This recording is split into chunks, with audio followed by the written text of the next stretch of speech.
Luke 19. Now Yeshua entered Jericho and was passing through, and here was a man by the name of Zacchaeus. He was a chief tax collector, and he was rich. Zacchaeus was trying to see who Yeshua was, but he couldn't because of the crowd, for he was short in height. So he ran ahead and climbed up to a sycamore tree to see Yeshua, for he was about to pass through that way. And when Yeshua came to the place, he looked up and said to him, Zacchaeus, hurry and come down, for I must stay at your house today. Zacchaeus hurried and came down and welcomed him joyfully. But when everyone saw it, they began to grumble, saying, Yeshua has gone to be the guest of a sinner.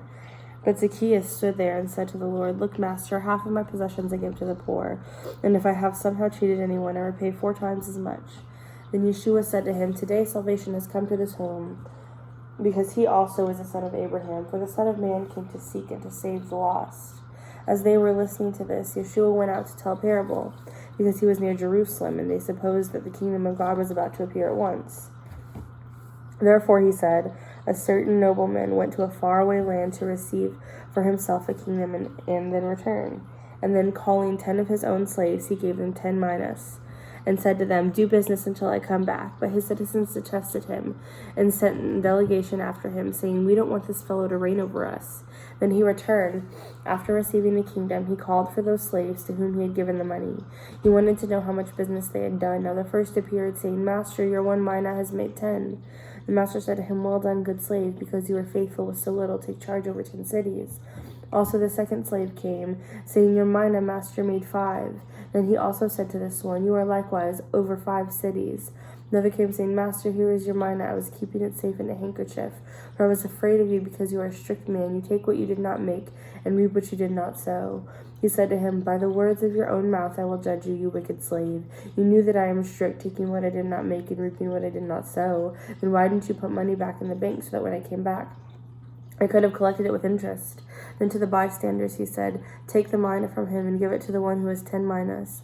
But they say to him, Sir, he has 10 minas. I tell you, to everyone who has, more shall be given, but from the one who doesn't have, even what he does have shall be taken away. But those hostile to me, who didn't want me to reign over them, bring them here and execute them before me. After saying these things, Yeshua was going on ahead up to Jerusalem. When he got near Bethpage and Bethany at the Mount of Olives, he sent 2 of the disciples, saying, Go into the village ahead. As you enter, you will find a colt tied up that no one has ever sat upon. Untie it and bring it, and if anyone asks you, Why are you untying it? You shall say, The master needs it. Those who were headed out found things just as he told them. Then as they were untying the colt, his owners said to them, Why do you untie the colt? They said, The master needs it. Then they brought it to Yeshua, threw their cloaks in the colt, and Yeshua sat on it. And as he went along, the people were spreading their cloaks on the road. When Yeshua came near the slope of the Mountain of Olives, the whole crew of disciples began to rejoice. They praised God with a loud voice for all the miracles they had seen, saying, Blessed is the King who comes in the name of Adonai. Shalom in heaven and glory in the highest. Some of the Pharisees from the crowd said to him, Teacher, rebuke your disciples. But answering, Yeshua said, I tell you that if these keep silent, the stones will shout out.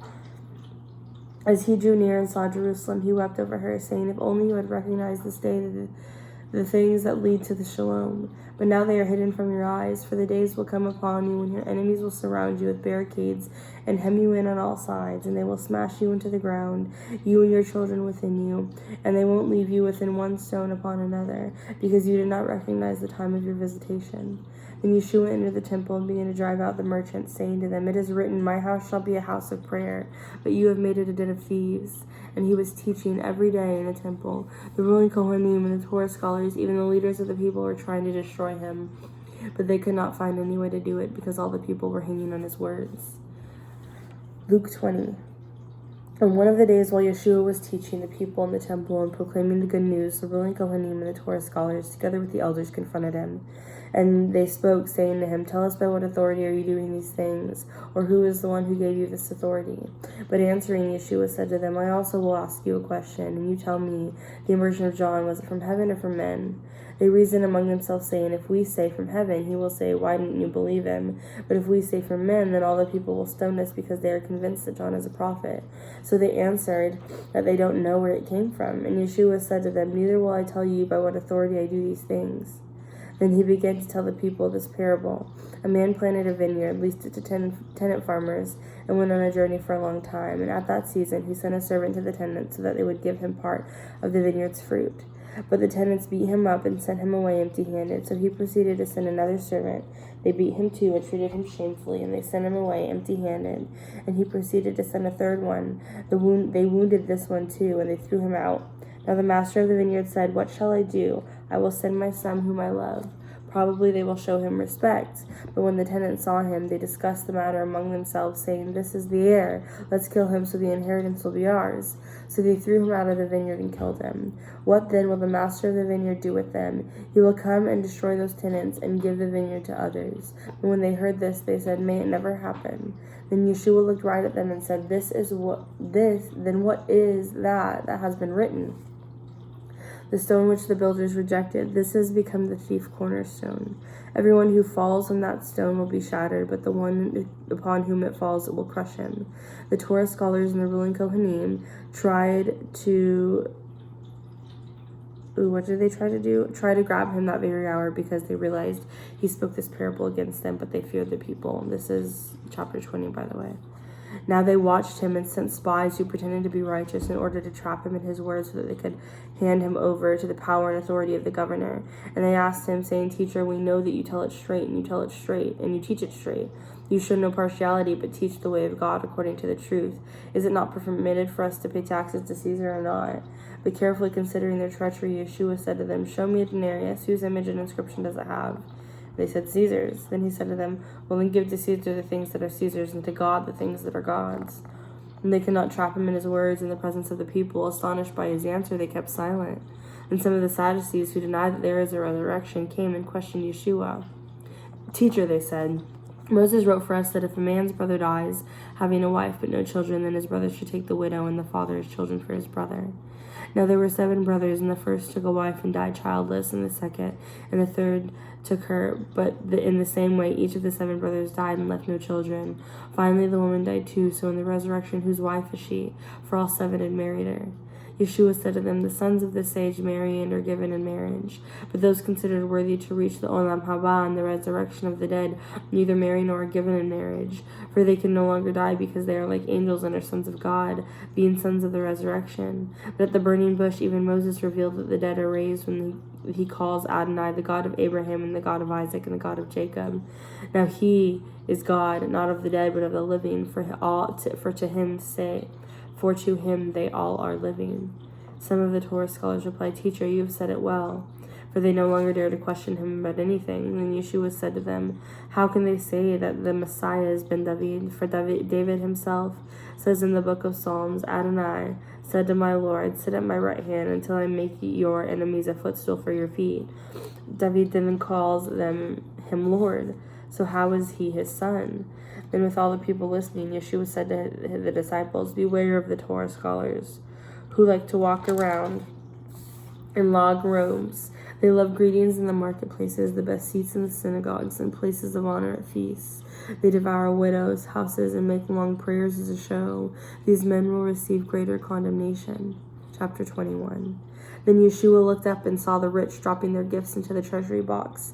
He also saw a poor widow dropping in 2 small copper coins, and he said, "Truly I say to you, this poor widow has put in more than all the rest. For all these put in their gifts from their surplus, but she out of her poverty put in all she had to live on." And while some were talking about the temple, how it was decorated with beautiful stones and offerings, Yeshua said, "As for these things you are looking at, the days will come when not one stone will be left upon another. Everyone will be torn down." And they questioned him, saying, "Teacher, so when will these things happen? What will be the sign of these things that are about to take place?" And he said, "Watch out that you are not led astray. For many will come in my name, saying, 'I am he,' and the time is near. Do not follow them. And when you hear of wars and chaos, do not be terrorized, for these things need to happen first, but the end will not come at once." Then he continued telling them, "Nation will rise up against nation, and kingdom against kingdom. There will be earthquakes along with famines and epidemics in various places, and there will be terrors along with great signs from heaven. But before all these things things, they will grab you and persecute you, handing you over to the synagogues and prisons, and leading you away to kings and governors on account of my name. This will lead you to be a witness, so make up your minds not to prepare ahead of time to defend yourselves.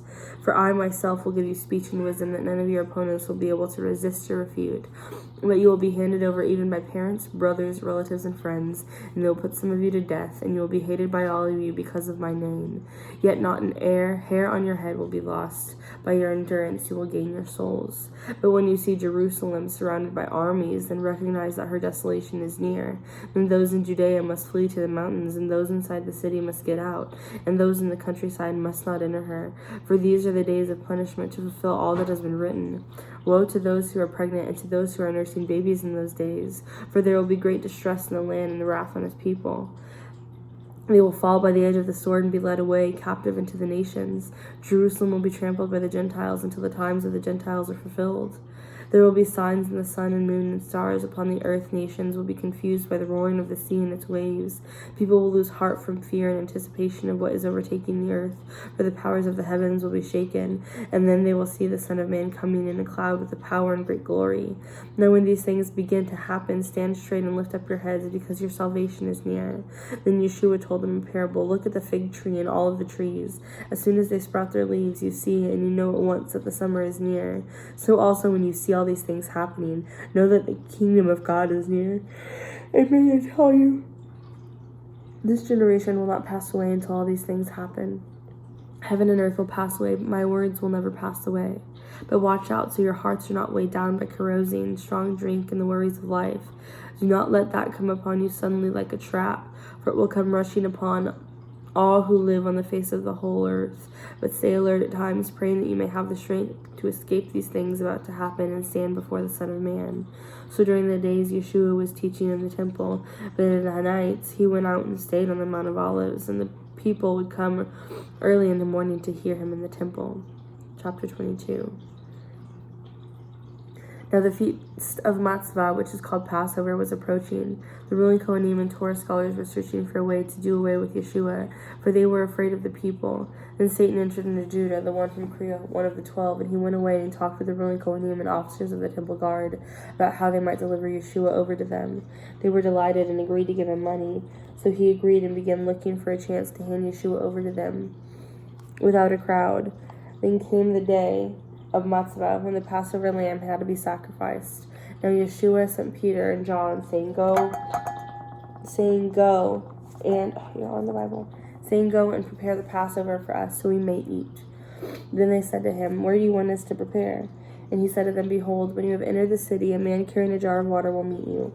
Follow him into the house that he enters, and say to the owner of the house, The teacher says to you, Where is the guest room where I may eat the Passover with my disciples? And with that, he will show you a large upper room, fully furnished. Make preparations there. So they left, and they found just what Yeshua had told them, and they prepared the Passover. When the hour came, Yeshua reclined at the table, the emissaries with him. And he said to them, I have eagerly desired to eat this Passover with you before I suffer, for I tell you I will never eat it again until it's fulfilled in the kingdom of God. And when he had taken the cup and offered the bracha, he said, Take this and share it among yourselves, for I tell you that I will never drink of the fruits of the vine from now on until the kingdom of God comes. And when he had taken the matzah and offered the bracha, he broke it and gave it to them, saying, This is my body given for you. Do this in memory of me. In the same way, he took the cup after the meal, saying, This cup is the new covenant in my blood, which is poured out for you.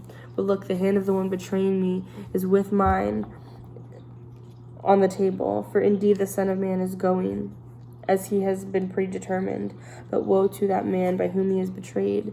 So they began to discuss among themselves which of them it might be who would do this thing. But there was also a quarrel among them about which of them is considered the greatest. And Yeshua said to them, The kings of nations have mastery over them, and those exercising the authority over them are called benefactors. But with you it is not also. Rather let the one who is the greatest among you become like the youngest, and the one who leads like the one who serves. For who is greater, the one who reclines or the one who serves? Is it not the one who reclines? But I am among you as the one who serves. You are the ones who have remained with me in my times of testing, just as thrown into prison. In my times of testing, my Father has granted me a kingdom, So I grant to you that you may eat and drink at my table in my kingdom, and you shall sit upon the thrones, judging the 12 tribes of Israel. Simon, Simon, indeed Satan has demanded to sift you all like wheat.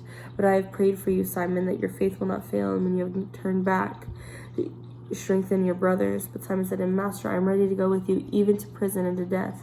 But Yeshua said, I tell you, Peter, a rooster will not crow today until you have denied 3 times that you know me.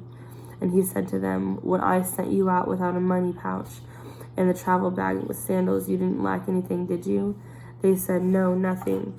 Then he said to them, but now whoever has money in a pouch must carry it as well as a travel bag, and whoever does not own a sword must sell his cloak and buy one. For I tell you that which it is written must be fulfilled in me. And he was counted with the lawless. For what is written about me is being fulfilled. But they said, Master, look here, 2 swords. And he said to them, it is enough. And Yeshua came out and went as usual to the Mount of Olives, and the disciples followed him. When he reached the place, he said to them, pray that you will not enter into the temptation. And he pulled back about a stone's throw from them. He got on his knees and began to pray, saying, Father, if you are willing, take this cup from me. Yet not my will, but yours be done. Now an angel from heaven appeared to him and strengthened him, and in his anguish he was praying fervently, and his sweat was like drops of flooding blood falling around all on the ground. When he rose up from prayer, he came to his disciples and found them asleep, exhausted from grief. And he said to them, why are you sleeping? Get up and pray so that you won't enter into temptation. While Yeshua was speaking, suddenly a crowd came, and the one called Judah, one of the 12, approached Yeshua to kiss him. But Yeshua said to him, Judah, with a kiss you betray the Son of Man. When those around him saw what was going to happen, they said to him, Master, shall we strike with the sword? And one of them struck the servant of the Kohen Gadol and cut off his right ear. But Yeshua answered and said, stop this now. And he touched the man's ear and healed him. Then Yeshua said to the ruling Kohanim, of officers of the temple guard and of the elders who had come against him, have you come out with swords and clubs as you would against the revolutionary? Every day I was with you in the temple, yet you did not lay a finger on me. But this is yours, the hour and the power of darkness. And they seized Yeshua and led him away, and brought him into the house of the Kohen Gadol, but Peter was following from a distance. Now they had lit a fire in the center of the courtyard and sat down together, and Peter was sitting among them. Then a servant girl saw him sitting at the fire. She looked straight at him and said, this is one was with him too. But he denied it, saying, woman, I don't know him. A little later another saw him and said, you too are one of them. But Peter said, man, I am not. And about an hour later, another began to insist, saying, certainly this fellow was with him, for he too is a Galilean. But Peter said, man, I don't know what you're talking about. And immediately while he was still speaking, a rooster crowed, and the Lord turned and looked at Peter. And Peter remembered the word of the Lord, how he had told him, before the rooster crows today, you will deny me 3 times. And Peter went out and wept bitterly. Now the men who were guarding Yeshua began mocking and beating him. They blindfolded him and kept asking, saying, prophesy. Who is the one who will hit you? And reviling him, they were saying many other things against him. As it became day, the elders of the people gathered together, both the ruling Kohanim and the Torah scholars, and they led him away to their council, saying, if you are Messiah, tell us. But Yeshua said to them, if I tell you, you will never believe. And if I ask you, you will never answer. But from now on, the Son of Man is seated at the right hand of the power of God. Then they all said, are you then Ben Elohim? And he said to them, you say that I am. Then he said, what further need do we have for testimony? For we both have heard it from ourselves, from his own mouth.